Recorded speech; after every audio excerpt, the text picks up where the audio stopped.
हाथ को बाहर की ओर लेके आएंगे। चलिए, अब पूरा सांस भरते हुए सर के ऊपर हाथ दोनों लेके आएंगे। सर पे रख लीजिए।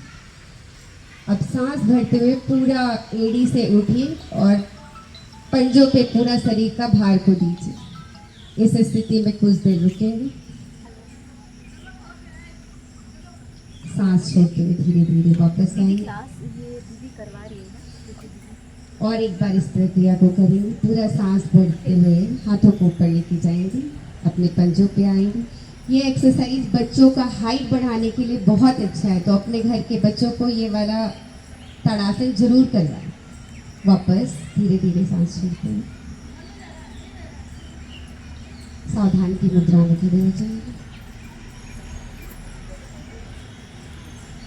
जो अगला आसन है वृक्षासन। वृक्षासन करने के लिए सबसे पहले अपनी दृष्टि को कोई एक पॉइंट पे टिकाएंगे, क्योंकि हमारा अगर ध्यान शांत होगा तो वृक्षासन हम बहुत अच्छे से कर पाएंगे। शरीर को पूरा बैलेंस करता है, ये शरीर को संतुलित करता है। सबसे पहले हम अपने बाएं पैर को उठाकर दाहिने पैर को उठाइए धीरे धीरे और अपने मूल में लगाने का कोशिश कीजिएगा। नहीं तो यथासंभव जितना हो सके आप उतना ही कीजिए। दोनों हाथों को धीरे धीरे वापस साइड से उठाते हुए प्रणाम मुद्रा में ऊपर की ओर लेके जाएंगे।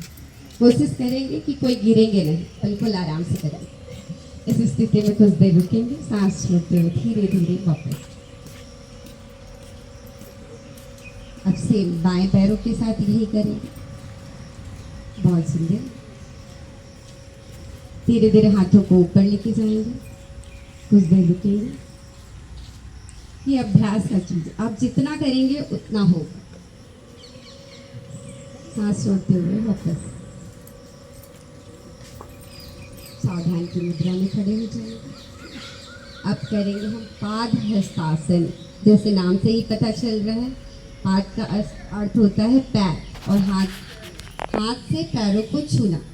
पूरा सांस भरते हुए दोनों हाथों को सर के ऊपर लेकर जाएंगे। कोहनियाँ बिल्कुल सीधी होनी चाहिए। कोशिश करेंगे योगाभ्यास में हम कोहनियों को बिल्कुल सीधी करने की। इसमें ज़्यादातर लोगों को देखने को मिल रहा है सबकी कोहनियाँ कहीं ना कहीं मुड़ी हुई है। बहुत कम जन हैं, जैसे दिनेश भैया बहुत अच्छा कर रहे हैं और उधर कुछ भैया लोग हैं उनका हाथ बिल्कुल सदा, तो पता चलता है कि आप एक्सरसाइज में हैं। तो कोहनियाँ बिल्कुल कोशिश कीजिए सीधे रखें। फिर सांस छोड़ते हुए पूरे पंजे को सर से लगाने की कोशिश कीजिएगा जितना हो सके।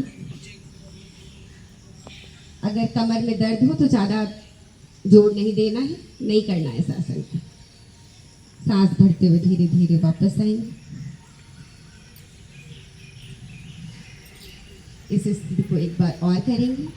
पूरा हाथ पे खिंचाव होना चाहिए। सांस छोड़ते हुए जितना आप सांस छोड़ेंगे ना उतना आप आगे की ओर झुक पाएंगे। पूरा पेट खाली करते हुए इसकी पहली स्थिति, या तो पंजे को जमीन पे छूइए, या तो अपने पैर के उंगलियों को छूइए, या फिर अपने नोज को अपने घुटने से लगाइए। ये अंतिम स्थिति है। सांस भरते हुए वापस।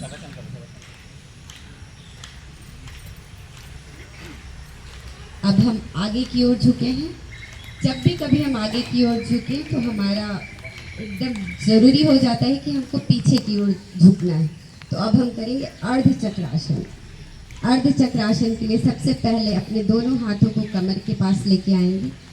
कमर को बैलेंस देंगे और अपने ग्रीवा भाग को धीरे धीरे पीठ के पीछे करते हुए खींचते हुए जितना हो सके यथासंभव पीछे जाएंगे। इस स्थिति में कुछ देर रुकेंगे। ये पूरी प्रक्रिया में सांस भरते हुए वापस आ जाएंगे। ये अर्ध चक्रासन कमर दर्द के लिए बहुत अच्छा एक्सरसाइज है। जिनके कमर में दर्द हो ये एक्सरसाइज को करना